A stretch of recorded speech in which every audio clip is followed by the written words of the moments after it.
In this episode with personal trainer Stephen Campolo, we talk about his evolution of nutritional and weight training philosophies, taking him from the traditional bodybuilding diets to a more experimental approach or low-level biohacking, as I like to call it. He's a big proponent of counting calories, at least for a while, with a few other tricks. So if you're interested, stay tuned. How's it going? This is Brad Williams with Over 40 Fitness Hacks, the podcast where I help you, being over 40, to fight the aging process without giving up your social life. I've been a personal trainer and gym owner for over 14 years, and I specialize in helping the over 40 crowd get to their goals. If you need a little bit of guidance, check out my show notes. I have a link to schedule a free 15-minute Zoom call, and you can ask all the questions you want. But enough of that. Let's get on with the episode. This is part 2 of 3 of an interview I did with personal trainer Stephen Campolo. If you'd like to catch up, just go back an episode. Stephen, let's move on to nutrition, like things you've learned, adopted, your philosophy on food. And I don't know what your diet is technically right now or what you preach to your clients, but love to pick your brain on that. Yeah. So it's funny because over the years, it's really evolved. My stance on nutrition, what works, what doesn't work, what's the best diet, right? I get asked a million times a week, as I'm sure you do. Stephen, what's the best diet? Should I do intermittent fasting? Should I do keto? Should I do carnivore? Should I do a 72-hour fast? Now everyone's doing these 72-hour fasts. There's a million things out there. And I understand why people get confused because you watch one YouTube video and a guy's telling you to do this. You watch another YouTube video, a guy saying, don't eat carbs. Another YouTube video saying, that. It's just information overload. So when I first started my journey years ago, I was more along like the bodybuilding diet where you have to eat 6 small meals a day. You can't go more than 2 hours without eating because then your metabolism slows down. That's how I started. And then all throughout my 20s and over the years, I just started to really experiment with different things. I tried intermittent fasting. I tried keto. I've tried carnivore. I've tried all these little things. I tried tracking my calories. And the one thing I found over the years, and especially knowing like my struggle with food addiction and binging, I really had to try to find something that allowed me to not go crazy or not put myself in a position to where like my cravings are sky high or I'm not eating enough to where I'm going to end up binging.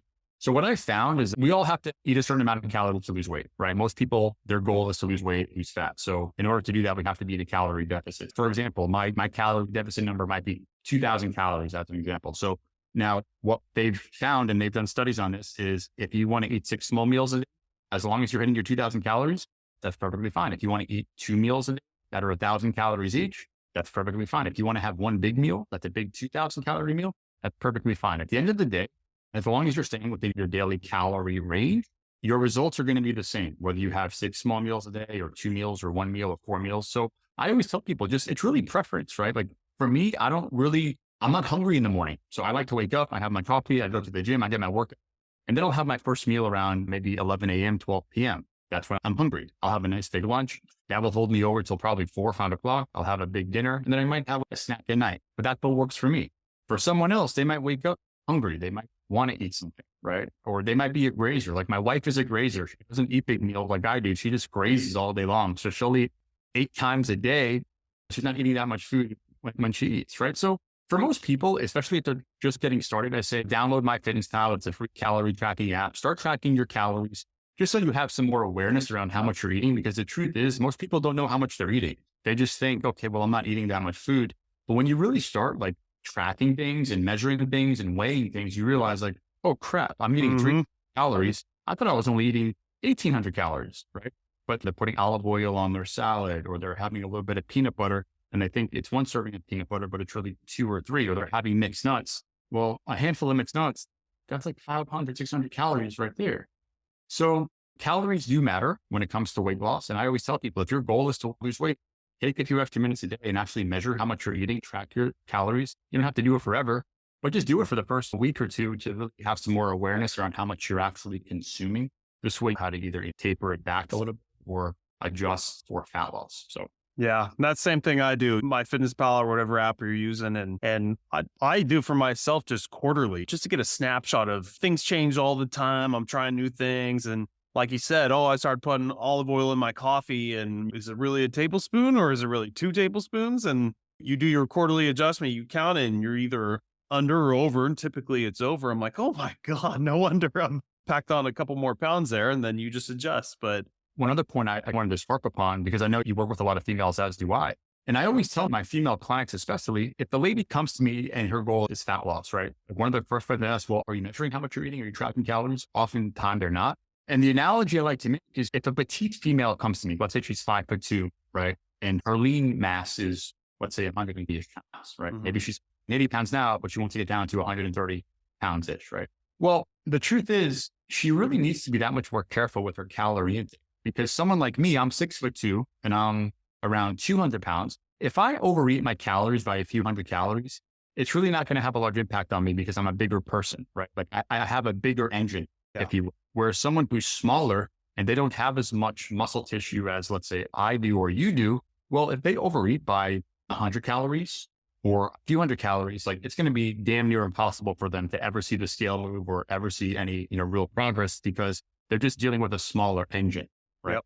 It just is what it is. I know it's not a popular statement to make, but the truth is if someone is on the petite side, you have to really be careful with how much you're eating and really track those calories because that really could impact the difference between you losing weight, staying stuck, or even worse, gaining weight. Yep. No, I 100% agree with that too. And then on the flip side, someone a little bit more petite can easily, on a balanced diet, get enough protein versus if you're a little bit bigger, how hard it is to get the amount of protein needed to pack on that lean muscle mass. So that's in your scenario for that 5'2" woman, that is a thing. And that is a struggle they deal with. But probably for you and me and females that are a little bit heavier and taller, that's the struggle for the taller people is getting enough protein. And then, man, unless you're doing shakes, it is just so hard to hit those requirements. So I Yeah. always work with clients and usually a protein shake, 1 or 2 is how I work with the system there. Yeah. I mean, even for me, when I first started, I used to be very big, obviously, as a starting in the bodybuilding world and in the fitness world, protein's everything. So my protein used to be just stupidly hot, right? Yeah, yeah. 300 a Doesn't day. need to be that much. Yeah. But like all the research has really shown you don't need 1 gram per pound of body weight. You probably need like 0.8 or even Yeah. 0.5 to 0.8 per gram of body weight. And what I like to tell people is this, when you're figuring out your protein number, I like to use my goal weight or my lean muscle mass as my protein goal, right? Because if I'm 200 pounds right now, well, let's say I'm 14% body fat, right? Well, maybe I have 20 pounds of body fat to lose to get down to my lean muscle mass around 180 pounds. So I really only need 170 to 100 grams of protein per day. I don't need to be eating 2 grams or 220 grams of protein, right? Because your body fat doesn't need protein. Your lean muscle tissue does, right? So that's why I always tell people with protein, you don't have to go crazy with protein either, but there are ways I've learned to get my protein. Like I love protein bars, right? Especially today, the protein bars taste like candy bars, like the Quest bars, the Barbells bars. I mean, there's so many great brands out there now where it's like, you don't even feel like you're eating a protein bar. Or they have these Quest chips now where it's like one bag is 20 grams of protein and it tastes really good. Or even Greek yogurt, and I'm mixing my Greek yogurt with my protein powder and having some fruit in there or maybe some honey. I mean, that can easily be 40 grams of protein. So I've learned different ways over the years how to hit that protein number relatively easily instead of just sitting down with a pound of meat in front of me saying, all right, like let's shovel it all in. So there are ways to definitely make the process. Yeah. Just for me to make it easier, I'd think whatever your body weight is right now, that is probably the max for grams of protein. And your lean body would be more of the, not even minimum, but the target.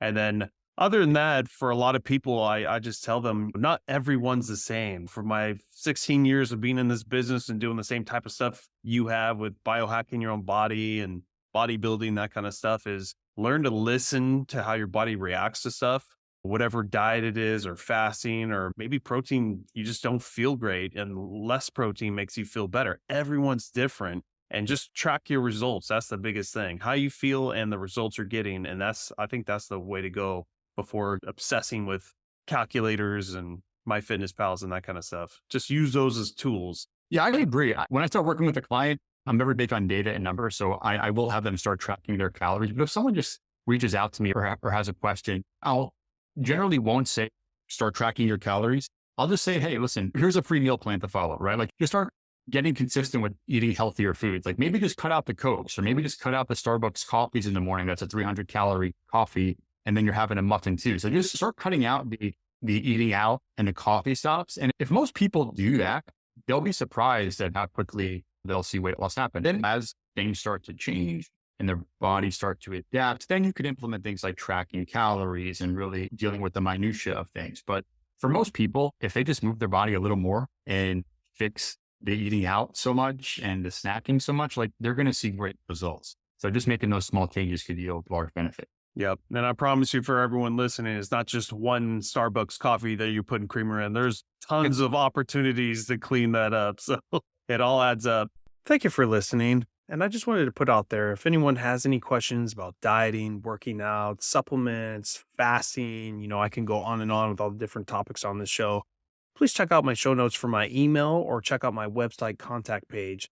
And let me know what your question is, and I'll do a whole episode about it. One of the funnest parts of training clients is, everyone's different, has different issues. There's always that one thing that kind of catches me off guard, and I might actually have to do a little research for it, but I love playing that personal trainer detective.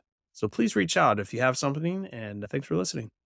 If you'd like a little bit of help checking out your diet and your current routine, I'd be happy to help. I always do a free 15-minute Zoom consultation for anyone, no strings attached, just to see if I can help point you in the right direction. So if you're interested, check out the show notes. The link is at the top.